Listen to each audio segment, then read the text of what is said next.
This is Matthew Kratter's Bitcoin University, and today I want to talk about Bitcoin hodling versus Bitcoin spending. This is a follow-up to this previous video, which I called Bitcoin's hodl culture. I talked about Bitcoin's culture of hodling, of holding for the long term, and how important it is both for building strong individuals and strong families, as well as creating the necessary precondition for a Bitcoin circular economy to develop. And I talked about how Bitcoin's hodl culture is so unique. By contrast, crypto is all about gambling, musical chairs, and the hopeless quest to find the next fastest horse. So these were some takeaways. Don't trade in and out of Bitcoin, because most of the returns come from a small 36-hour window every year that you don't want to miss. And if you're trading in and out, it's quite likely you will miss this alpha period where all of the returns come. Also, don't take profits on your Bitcoin. Taking profits is a funny phrase in itself. It's not as tax efficient as hodling, obviously. It's also really dumb when you think about it, because taking profits really means converting your savings from a very strong, scarce, censorship-resistant currency, which is Bitcoin, to a very weak currency, fiat money, which is a melting ice cube. People say, hey, look, I just made $10,000 in profits by selling my Bitcoin. Now I'm going to take that cash and put it in a bank that may or may not let me withdraw it when I really need it, and where its purchasing power will be totally eaten up by inflation. This just doesn't make any sense. You're much better off just hodling Bitcoin for the long term. Also, don't take your fiat and store it as cash under a mattress either. You'll have full access to it, but its purchasing power will also be destroyed by inflation. And that's not a smart thing. So in general, you shouldn't be moving your money from Bank of Satoshi, quote unquote Bank of Satoshi, to Bank of America. Instead, you should be moving your money from Bank of America to Bank of Satoshi, if you understand what's coming. As they say, only leave as much in fiat as you're willing to lose. There were a couple follow-up questions. Completely agree with you, but I remember in one of your videos you said that if you bought super early, in other words, if you invested in Bitcoin super early on, then it's definitely normal to take some profits. I find this contradicting. And then this question from dbata8952, what do you think about the mottos spend and replace? I think these are great questions, and I think you should have at least two separate Bitcoin buckets. You should have your deep cold storage Bitcoin, where you hold your private keys on a hardware wallet like a Coldcard or a Blockstream Jade, either using single sig or multisig, which I talk about in my more advanced classes. This is the bucket that I'm referring to when I say that I'm never selling my Bitcoin, and it's where I have most of my net worth. This cold storage Bitcoin is your long-term savings account that you should try to hodl as long as possible to create intergenerational wealth. And Bitcoiners are interested in intergenerational wealth because they have very low time preference thinking, which is what Bitcoin teaches you.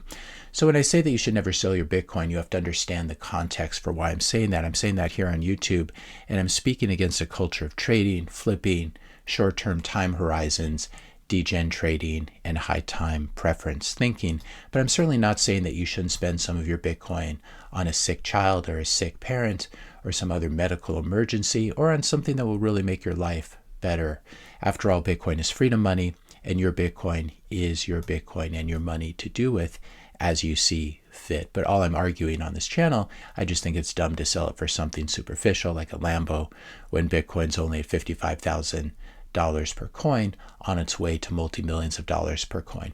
But if you love Lambos, have at it. Again, Bitcoin is your money after all, and you can do with it as you wish. But if you have the patience, that Bitcoin will probably be worth more than 10x in a few years. So keep that in mind as well. That buys a lot more Lambos if that's what you're into. There's this huge opportunity cost, obviously, that comes with spending Bitcoin today rather than waiting a few more years or even a few more decades if you can. So you should have these two separate Bitcoin buckets. We just talked about the deep cold storage bucket. The second bucket should be a spending wallet, like a hot wallet on your phone, a hot wallet like Strike or Aqua or Mutiny. And then you try to spend Bitcoin from your spending wallets as often as possible to help to increase Bitcoin adoption. You spend because you're spending already. You have bills, you need to buy goods and services, you need to pay people and pay corporations. So going forward, whenever you need to pay someone, maybe a handyman or a babysitter or a friend, you need to pay someone back for dinner, offer to pay them 110% of the amount that you owe them if they will accept it in Bitcoin.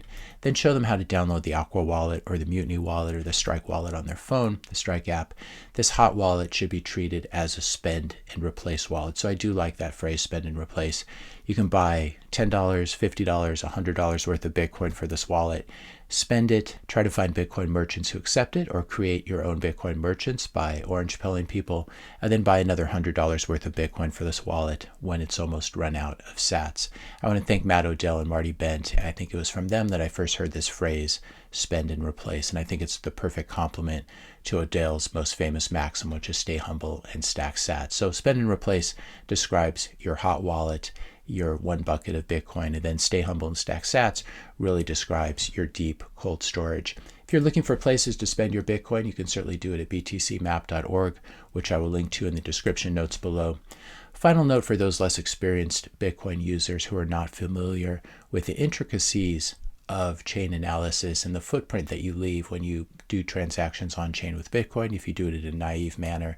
If you're not familiar with coinjoin and the differences between non-KYC Bitcoin and how traceable they are versus KYC Bitcoin, you should probably never send Bitcoin directly from cold storage to your spending hot wallet. Likewise, vice versa, you should probably never send Bitcoin directly from your spending hot wallets to cold storage. It's much better to keep these two buckets separate, your cold storage sats and your hot wallet sats. And then when you run out of sats in your hot wallet, just use some fiat, use some US dollars or pounds or euros to buy Bitcoin whenever you need to top up that hot wallet. I would say the Strike app is especially great for fiat, on-chain Bitcoin, and Lightning Bitcoin, learning to use all three of them in a mobile wallet. Strike app is custodial. It's thus not private or self-sovereign, but I think it's still a good tool to use when you're just getting started learning how to spend and replace your Bitcoin. It's available both for iOS and for Android. So if you haven't yet, keep your sats in cold storage, but also try to create a hot wallet and start spending your Bitcoin and help to spread Bitcoin adoption in a circular economy by doing this. And then when you've exhausted all my free content on YouTube, you're ready to level up, maybe for a long weekend, when you're ready to learn more about advanced topics that I've alluded to in this video, like coinjoin, non-KYC Bitcoin, and where to find it, etc. Be sure, after you've checked out all my free offerings on YouTube, to also check out my paid offerings on my website, where I have the Ultimate Guide to Bitcoin, the course. I have the Bitcoin Forum, where we've been having some very interesting discussions lately. And I also have the monthly Bitcoin live classes, which I then record, and they're all available here. These are the most updated versions of my thoughts on Start9, running your own node, doing coinjoin, and also non-KYC Bitcoin. So be sure to check that out as well as a resource. If you enjoyed this video, be sure to hit the subscribe and like buttons. Hit the notification bell if you want to be notified when I publish my next video. And let me know your questions and comments in the comment section below. And I'll put a link to my paid material as well in the comment section below, in the description notes below. Thanks a lot for watching, and I'll see you in the next video.